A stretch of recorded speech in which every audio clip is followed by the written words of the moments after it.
Now, last time we have been comparing the Leopard A1A1 to the T55A and T62, and well, today it will be time to compare this vehicle to the Strv 103C.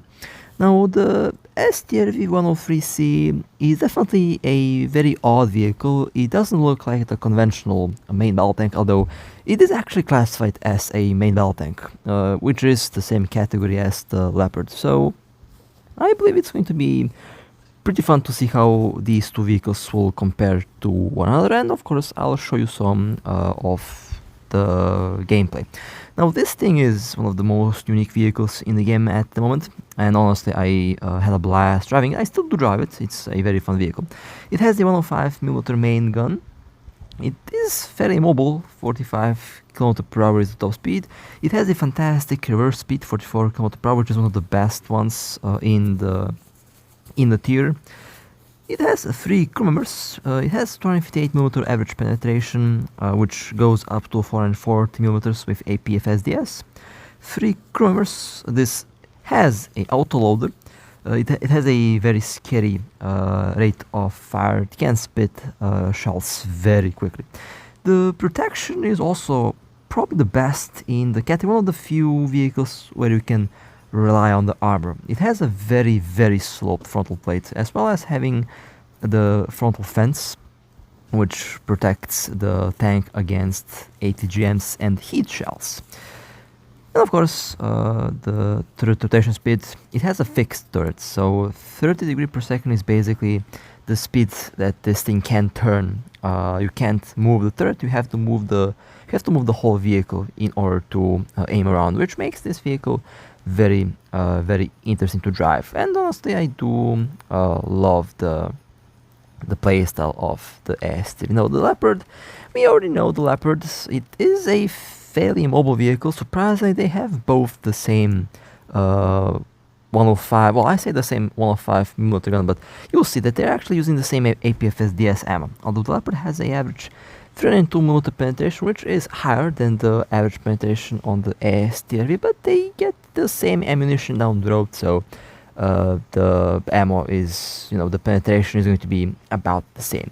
The Leopard doesn't have an autoloader. It does load slowly, although it's fairly fast. It has a faster top speed. 25 km/h in reverse is still very good. For a crew member, a decent rotation speed, although the main problem with the Leopard is the armor. You can't really rely on the armor of the Leopard, but honestly, it's not a big deal. The Leopard is one of my main vehicles at the moment, and probably one of my favorite medium tanks in the game as of now. So in the end, I do like both vehicles, and it's time to see how will they perform to one another. I have both of them maxed out with everything. Everything that can be unlocked is unlocked. After all, I've been driving them a lot, and I honestly had so much fun with these vehicles. So let's go to the first match and let's see what these monsters can do. Now, I'll start with the Strv because that vehicle has a very unique playstyle. It doesn't really play the same way we would play the other main battle tanks, although it is closer to the gameplay of a tank destroyer than to a main battle tank, although it is classified as a main battle tank, which is probably the weirdest main battle tank that we have. And I would say, technology-wise, this thing is definitely one of the most advanced vehicles that we have in the game, just because of the fact that it has an autoloader. It has a very well protected crew. The crew is actually stored at the back of the vehicle, so any incoming shell that hits the front is most likely not going to kill the crew members. It's going to do damage on the vehicle, but the crew will most likely survive. And this is definitely one of the only vehicles in high tier where you can actively rely on the frontal armor, since you can bounce shells with this thing. And the main gun definitely loves to be used. It does spit bullets very quickly, as I mentioned. Like 4 seconds, less than 4 seconds is the reload with the autoloader, which at the moment is the fastest autoloader in the game. Of course, the way to maneuver the vehicle does require some practice, and I have to admit, it took me a couple games to actually figure out how to use this thing, since it doesn't have a rotating turrets and the main gun is practically fixed in its place. So you can't really play the vehicle the same way you would play a ordinary main battle tank, since it doesn't have a turret, you can't really run around. This thing is a defensive vehicle, and it's also a defensive vehicle in real life. When you go and read the way this thing was imagined, it is basically built to be a defensive vehicle, and sniping is the best thing that you can do with this thing. It is a phenomenal sniper, probably the best sniper in the game at the moment. Now, on the start of it, I said that it has the same gun as the Leopard. Well, it doesn't have the same gun. It has the same gun as the Centurion, but the Leopard and this thing use the same ammo, APFSDS, and their penetration is about the same. So you do get some fantastic performance, and I would say this might very well be the only vehicle that is outperforming the Leopard when it comes to gun performance. I mean, this thing can clear the whole field alone. If you position yourself in such a way that you hide the lower plate, or if you position yourself to be very far from the enemy team, you can just snipe all of them down, and you should not have to worry about being hit. Even if you do get hit, the armor will protect you basically. So this thing is ridiculously good when you know where to position it. And the clear advantage with this thing is you don't have to be worried about taking hits. In most cases, you will survive a lot of hits with this vehicle, and that's basically what I love about it. You can, and it has a fantastically sloped frontal armor, so it's really not a big problem to bounce shells, and you're very fast main, I say fast main gun because it loads very, very quickly, but your main gun means that you can just spam the shells at your enemy. If they don't kill you in one hit, by the time they finish reloading, you will be unloading about 5 shells minimum into the enemy tank. So your enemy shoots at you, they bounce, and then you unload 5 shells at them by the time they reload, and in most cases they just get torn to shreds because, again, has a very, very good main gun. I think this is one of the best tier 8 main guns that we have in the game at the moment.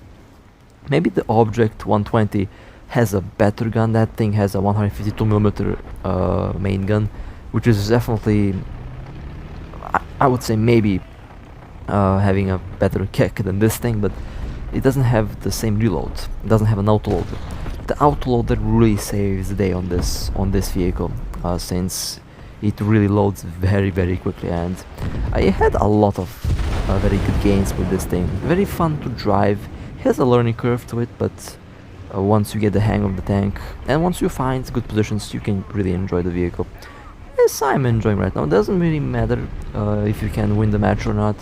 With this vehicle, your main goal is not to capture positions. Your main goal is to kill tanks. This is what this thing is excelling at. It is good at tank versus tank combat because it just kills them. It is technologically looking and speaking the most advanced vehicle that we have, and definitely the nastiest when it comes to gun performance, since this thing is going to ruin the day of anything that it's shooting at. Of course, the drawback of that is if you're looking to win the match, well, you need to somehow eliminate all the enemy vehicles before they can capture the base, although it is a team-based game, so the team shouldn't really rely on you to capture zones when you're driving this thing. The team should focus on zones, you should focus on blowing up tanks. And you will see that that's the difference between the Leopard and between the Strv. The Strv is, fantastic at tank combat, but at capturing zones, you don't really want to run around it at close range with this vehicle, since if you lose your transmission, if your tracks are hit, you can't shoot, you can't rotate the turret, you can't basically defend the tank because you can't move. and moving is basically the way you rotate the turret. So not really a vehicle that can go from zone to zone to capture bases. That's where the Leopard comes in. This vehicle is if you want to kill tanks. That's the main purpose of the Strv. And of course it is also good to hold and defend the base. If you find a good position, you hold the base and basically you keep the whole line clear from enemy tanks, because any tank that is going to come towards you, you have the advantage of observing them before they observe you. The optics on this thing are also very good, so everything on this vehicle speaks that it is a sniper. And that was a very good match, despite it being a defeat. Managed to kill a bunch of tanks and of course managed to snatch the first place, so I'm pretty happy with the result. Yeah, it was a pretty good match. Very happy with the result on this one. Now let's take the good old Leopard A1A1. Now I said that this thing probably my favorite medium tank because of how well the gun is. The maneuverability is very good and the overall speed of the vehicle is fantastic. The main gun is also very good. So that's basically, and this vehicle is definitely easier to control and drive than the Strv. After all, it has a turret. It has a rotating turret, so if my tracks are hit, I can still move around and shoot at the enemy tank. Not something you can do with the Strv. And of course, with this vehicle, I also like to go a bit closer. And now this thing is also a good sniper. The Leopard has a very good gun, has APFSDS ammo, and you know, all that means that this thing will be a fantastic sniper, and you can use the Leopard as a sniper. It's one of the ways how this thing is also intended to be used. After all, you have no armor, so you have to rely on cover, you have to rely on range, you have to rely on all the factors in order to do well.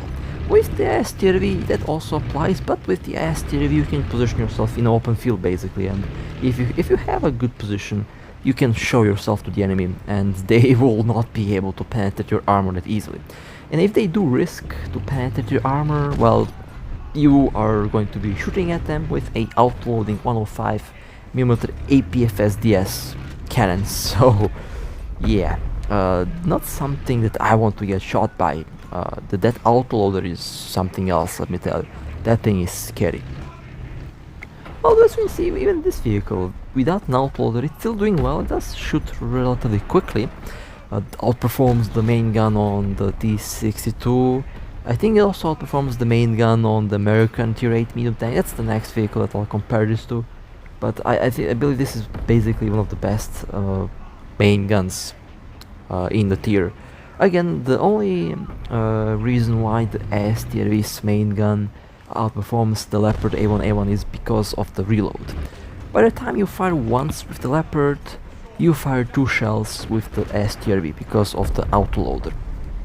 And that's one very big advantage that you have on the Strv. The autoloader is just insane on that thing.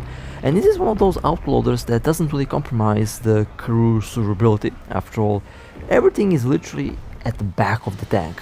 The front of the vehicle has transmission, has the engine, and has a lot of armor. It is also very slow, so the crew will probably survive a direct hit. And I love the fact that that thing has an amazing crew survivability. With the Leopard, well, it has no armor, and the crew survivability isn't something that you should be relying on, although, as mentioned before, the Leopard is quite the boxy vehicle. It's, you know, a boxy vehicle, there's a lot of room inside, so it's most likely that some of the crew will survive a direct hit, and some will probably die. It's basically how it goes. If you do get hit in the turret, the commander and the gunner will probably die. If you get hit in the hull, the driver and the radio operator can probably die as well. But if you get hit from the side, you have a good chance to survive. A good chance that most of the crew will survive. And definitely the survivability rating is much better on the Strv than it is on the Leopard. That's just a big advantage of the Strv. And honestly, it's kind of does suit the gameplay of the vehicle. After all, the Strv can take hits, the Leopard can't. You can take some hits in some occasions, but I wouldn't rely on the armor of this thing. The armor on the Leopard, we all know it's not that good, like 90 millimeters or around 90 millimeters. So it is not going to stop any incoming shell. Meanwhile, the sloped armor on the Strv will stop shells, and it also has the heat shield. Can also hit that fence that it has on the front. Also helps against ATGMs. It really helps against ATGMs.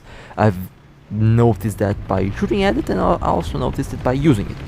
Basically, if you find a very good position where you can hide the tank very well, that thing cannot be killed. That is only like bombs can kill it, but ordinary tanks and missiles, it's not going to do much because of how sloped the armor is. So the Strv definitely I don't want to say the most heavily armored, because it obviously isn't the most heavily armored. It doesn't have as much armor as the mouse, for example, but it's very sloped, and it uses angling to defeat shells. It doesn't use raw armor, it uses the angle, which is a very interesting approach. I would say maybe the right approach, because it makes the vehicle light. It doesn't really, doesn't cost much materials to build, and it is light. It can move very quickly. The reverse speed on that thing is also very important, since the reverse will get you out of weird situations.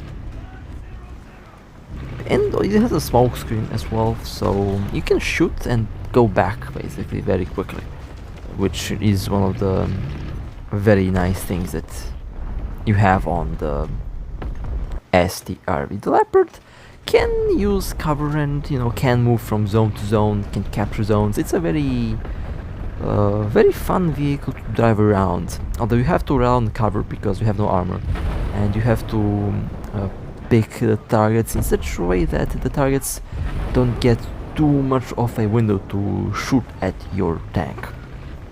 And that's basically how I have been using the Leopards, trying my best to take advantage of every cover that I can possibly get, and at the same time I'm also trying to do as much as I can with this vehicle. The Leopard definitely has the better engine, and it's faster obviously, but the Strv's reverse speed is unmatched.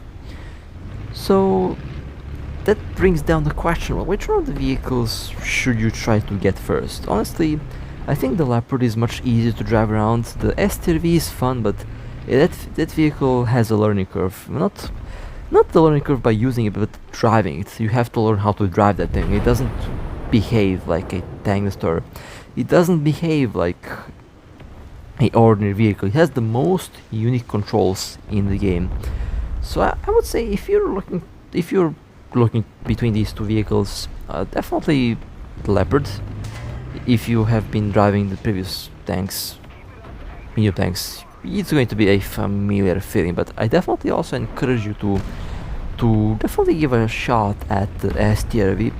Because let me tell you, once you get used to that outloader, once you get used to the tank, that thing is ridiculously fun. And I honestly have no comments on how fun the Strv actually is when you get used to it. It is one of the most fun vehicles that I've had the chance to drive in this game. And well, that will be it for this little video. Again, both vehicles are fantastic. I love both vehicles, and they're both fantastic main battle tanks. Although the Strv does, calling it a main battle tank definitely kind of weird, because it feels like a tank destroyer, and I play it like a tank destroyer. But you don't have to forget that it is actually a main battle tank. So with that being said, I hope you guys enjoyed. If you would like to support me, feel free to like and subscribe. And with that being said, stay safe. And as always, I'll see you next time.